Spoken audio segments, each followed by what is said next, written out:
O cativeiro de Israel ocorreu durante o reinado do rei Oséias. Nessa época, a Assíria começava a crescer e a se tornar um grandioso império, controlando várias nações, inclusive Israel.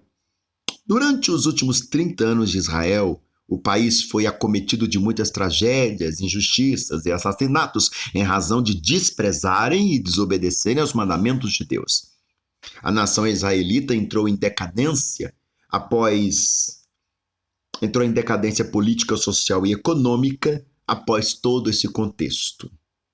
Eu sou o professor Daniel Ramos e nós estamos na lição 10, o cativeiro de Israel, Reino do Norte. Lição bíblica maravilhosa a respeito do plano de Deus para Israel em meio à infidelidade da nação. Quero te convidar a se inscrever em nosso canal. Textuário dessa lição: vinde e tornemo-nos para o Senhor, porque ele despedaçou e nos sarará, fez a ferida e a ligará. Oséias capítulo 6, verso 1. Deus sempre adverte o seu povo sobre os perigos da idolatria e as suas terríveis consequências. Caríssimos e caríssimas, a lição de hoje vai mostrar para a gente pelo menos alguns aspectos baseados no texto de 2 Reis 17, do 1 ao 14, 17 ao 20 e o 29 por final, né? Vai dizer o quê? Essa lição tem o objetivo de compreender que as nossas transgressões nos afastam de Deus e, além disso, quer destacar as injustiças cometidas por Israel, ressaltar a insistência de Israel no pecado de idolatria, salientar o sincretismo em Samaria. Sincretismo, essa palavra está caríssima para nós chamados igreja pós-moderna. Mas vamos lá, vamos ver o que o Senhor tem a tratar conosco. O primeiro tópico dessa lição vai trabalhar Samaria cercada pelo rei da Síria. A nação de Israel experimentou a prosperidade econômica e reconquistas de territórios perdidos para a Síria, que durante algum tempo dominava a Palestina. Mas, infelizmente, conforme nos adverte os profetas Amós e Oséias, esses resultados foram alcançados através de corrupção, injustiça social, hipocrisia religiosa e sincretismo. Na lição passada eu havia comentado com você. Vitória que é tramada não é vitória, é golpe. A vitória não pode se basear na injustiça. A vitória não pode se basear até em negociar nossa fidelidade a Deus. Isso não é vitória, isso é golpe. Os períodos de prosperidade não fizeram o povo retornar a Deus para adorá-lo conforme a lei. O rei da Síria, olha o nome do rei da Assíria, pasme, Salmaneser. Parece o nome de um verme, né? Salmaneser descobriu Oséias, seu vassalo, o traíra ao buscar apoio do Egito e interromper o paganismo dos tributos, ou o pagamento dos tributos, estou ficando doido, e interromper o pagamento dos tributos ao seu reino. Ou seja, Oséias estava muito amiguinho de Salmaneser, o rei com o nome de verme. Só que no meio desse caminho, Oséias vai até o rei do Egito para ajudá-lo a se livrar da Síria, para não pagar mais tributo. Cuidado, não adianta fazer acordos com eiras e tribeiras. O acordo do cristão é com Deus. Ambas as partes vão descobrir. E quando descobrir, sentir-se-ão traídos. O preço da traição é caríssimo. Enfurecido, o soberano mandou prender Oséias, marchou com seus exércitos contra Samaria e sitiou por 3 anos. A partir daí, Israel não teria mais chance de negociação e só lhe restaria a guerra e a consequente deportação. O aumento da riqueza social, especialmente sob o reinado de Jeroboão II, fez com que pequenos proprietários fossem espoliados pelos mais ricos, até que se tornassem pobres e servos desses usurpadores. Enquanto os mais abastados viviam na extravagância, os pobres eram vilipendiados e permaneciam na miséria. Essas injustiças fizeram com que os profetas Amós e Oséias formalizassem graves denúncias. Todos esses brutais pecados da nação de Israel foram apontados pelos profetas com pesadas advertências ao arrependimento e apelos, claro, à misericórdia e ao amor de Deus. Oséias 7, versos 11 ao 14. Não confunda o profeta Oséias com o rei Oséias. Tá? São duas pessoas distintas.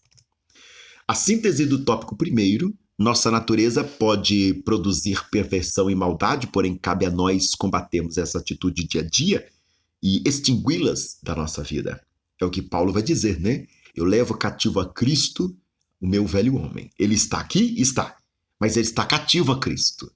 Não mais está sobre o comando da minha vida. Caríssimos e caríssimas, entramos então para a segunda parte dessa riquíssima lição: os pecados do povo e a sua queda. Desde que o reino de Israel foi dividido, o norte se inclinou mais intensamente à idolatria que o sul. Provavelmente esta foi a razão de Israel ter sido levado para o cativeiro algumas dezenas de anos depois de Judá. Antes de Judá, aliás, né? Algumas dezenas de anos antes de Judá. Apesar do caos espiritual e rejeição de Israel, Deus queria salvar o povo. É lindo demais, né? Por mais infiéis que nós somos, por mais pecadores que nós somos, a fidelidade de Deus permanece para conosco. O amor de Deus. É por isso que eu falo que toda lei é graça. E assim como toda graça é lei. Não tem como dividir. Onde tem lei tem graça, e onde tem graça tem lei. Foi então que o Senhor convocou o profeta Oséias para uma situação bastante estranha. Pediu que ele casasse com uma prostituta e tivesse filhos com ela. Oséias capítulo 1, verso 2. Na Bíblia NVI não fala prostituta, né? Fala mulher adúltera. E não pode ser mulher adúltera no texto. Por quê? Porque uma mulher adúltera é casada. Deus não mandaria o seu profeta casar com uma mulher casada. Não tem condição.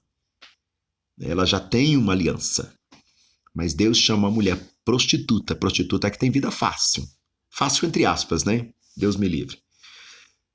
Essa prostituta representaria o povo de Israel, enquanto o profeta representa o Senhor. Oséias cumpriu a ordem do Senhor e se casou com Gomer. Oséias 1:3, e teve 3 filhos. Cada filho que o profeta tinha com a prostituta mostrava a desaprovação divina com o povo de Israel. Deus colocou o casamento do profeta Oséias como lição prática da infidelidade do reino do norte.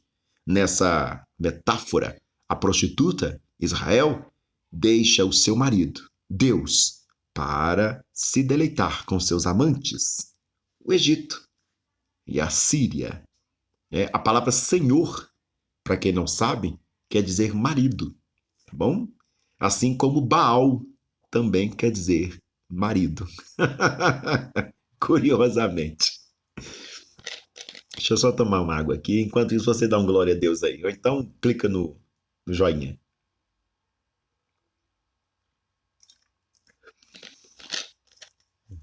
E ainda pagava para estar com eles. O pecado sempre custa caro. O pecado não é barato. Hoje se pode ver o mesmo padrão de vida moral sempre que o povo de Deus se desvia da genuína dedicação ao Todo-Poderoso. Ah, como nossa igreja está se deitando com os outros deuses. Eu não estou falando de outros ministérios, não estou falando da nossa igreja, Assembleia de Deus. Eu não sou do tipo que fica falando mal de outra igreja, não. Meu assunto é com a nossa igreja. Cada um cuida da sua. Só Jesus para ter misericórdia. Os pecados relacionados à exploração e indiferença para com o pobre foram duramente criticados pelos profetas. Percebe-se que tais iniquidades são colocadas em pé de igualdade com a idolatria, ou seja, a infidelidade e a idolatria têm a mesma somatória diante de Deus. A infidelidade é idolatria para com Deus, assim como a idolatria é infidelidade para com Deus. Percebe-se que o profeta Amós condenou essas transgressões de maneira implacável. Quais transgressões? Infidelidade e idolatria. Ouve esta palavra, vós vacas de Bazãs que estais do monte de Samaria. Ele usa essa expressão vaca de Bazã porque ele é fazendeiro, né, gente? Ele era vaqueiro. Então as expressões dele são as expressões de um homem da roça, né? Ouve essa palavra, ó vacas de Bazã, vós que estais no monte de Samaria, que oprimis os pobres, que quebrantais os necessitados. Ouve isto, vós que anelais o abatimento do necessitado e destruí os miseráveis da terra. A situação era tão grave que até os sacerdotes faziam conluio com os governadores para extorquir o povo. Nada parecido com os dias de hoje. Não, não, não, não. Que é isso? A Bíblia aqui não está falando nada para nós, imagina. Deus fez um juramento dizendo que jamais se esqueceria das maldades de Israel. O Deus Todo-Poderoso, que é mestre em lançar os nossos pecados no mar do esquecimento, vê os pecados do povo chegar a tal nível que ele jura jamais esquecer. É complexo. A síntese desse péssimo tópico segundo, o Senhor não divide a sua glória com ninguém. Quando colocamos algo ou alguém acima de Deus, nós os desonramos. Algo, alguém significa minha família, meu ministério, meus dons, minha denominação. Qualquer coisa que eu coloco em primazia ao Senhor é idolatria, é desonra ao Todo-Poderoso. Vamos para o tópico terceiro. Eu vou evitar comentar, porque essa lição está bem complexa. E se eu comentar aqui, eu creio que vai dar até briga, porque infelizmente o nosso povo não está preparado para esse tipo de conversa. Os estrangeiros ocupam Samaria. Após o exílio, alguns israelitas pobres permaneceram em Samaria e região. A política dos assírios era que os territórios expoliados fossem reocupados por povos de outras etnias e origens, promovendo assim uma grande migração e reassentamento de pessoas. O objetivo era misturar as nacionalidades para evitar possíveis rebeliões e enfraquecer as províncias. O diabo não quer que a gente saia da igreja. Ele está colocando um pouco da gente para dentro, para fora da igreja e trazendo um pouco do mundo para dentro da igreja. E nessa mistura de igreja com mundo, ele vai enfraquecendo a nossa autoridade, a nossa voz profética.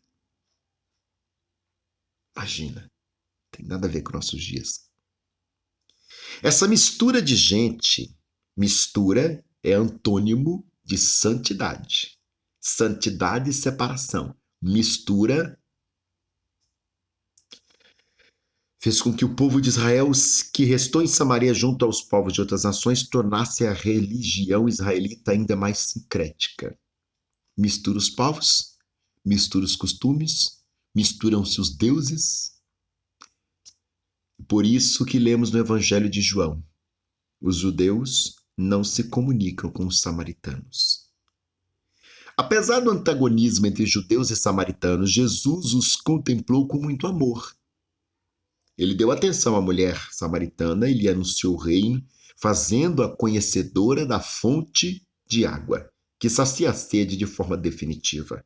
E em razão da dúvida daquela mulher sobre o legítimo lugar da adoração, Jesus foi enfático ao dizer que o lugar não é físico, nem geográfico, é espiritual, o coração do homem. Na parábola do moço samaritano, Jesus contrasta a religiosidade excessiva dos líderes religiosos judeus com a natural espiritualidade de um samaritano. Foi aquele homem, considerado indigno, que mostrou compaixão com o ferido à beira do caminho. Mas o samaritano que ia de viagem chegou a pé diante dele e viu. Vendo, moveu-se de íntima compaixão. O mestre quebrou alguns paradigmas de religiosidade e espiritualidade ao se relacionar de forma amável e acolhedora com os samaritanos. Deus ama a todos os pecadores. Ele ama até os pecadores em pecado de vaidade, sobretudo a vaidade religiosa. Síntese do tópico terceiro: Eu estou me segurando o máximo para não falar, porque se eu falar, não vai prestar. A mistura entre os povos, suas culturas e religiões podem enfraquecer a fé e a doutrina. Amados irmãos e irmãs em Cristo Jesus, vou fazer menção ao texto do profeta. Ponde-vos à margem do caminho. Vede qual é o bom caminho. Qual que é o bom caminho? Sai fora do caminho, olha. Peraí, vou fazer um exame disso aqui. Eu tô ou não tô? Tô indo ou não tô indo? Tá dando certo ou não tô dando certo? Porque o Senhor tem para nós bênçãos. Mas essas bênçãos não poderão chegar até nós se nós nos comportarmos com infidelidade. Não é justo chegar até nós a fidelidade de Deus, uma vez que nós somos povos infiéis. Não é justo. Seria o mesmo que Deus aprovasse o nosso comportamento. Um filho que faz coisas erradas, confessa e se arrepende, merece o abraço do pai. Mas aquele que faz coisa errada, não se arrepende e se cobre no manto da soberba, merece correção. Que o Senhor venha ter misericórdia de nós.